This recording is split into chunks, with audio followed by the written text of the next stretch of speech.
ದೈವ ಇರುವಾಗ ಇಲ್ಲಿ ನೀ ಗುಡಿ ಗೋಪುರ ಗಿರಿ ಶಿಖರ ಅಲೆಯೋಧ್ಯ ಕಲ್ಲಿ ಹೆತ್ತೋಳ ಕಾಲಡಿಯೇ ಪ್ರತಿ ದೇವರು ಉಂಟು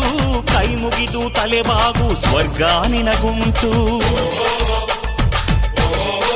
ನೀ ಮುಖವಾಡ ಕಳಚಿಟ್ಟು ಬದುಕೋದೇ ಧರ್ಮ ಅಧಿಕಾರ ಧನದಾಹವ ಮರೆಯೋದೇ ಧರ್ಮ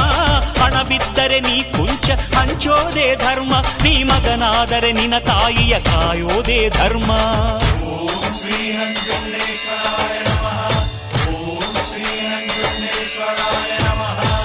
ತನಗೆಂದು ಬದುಕೋನು ತವರಿಗೆ ಹತ್ತಿರ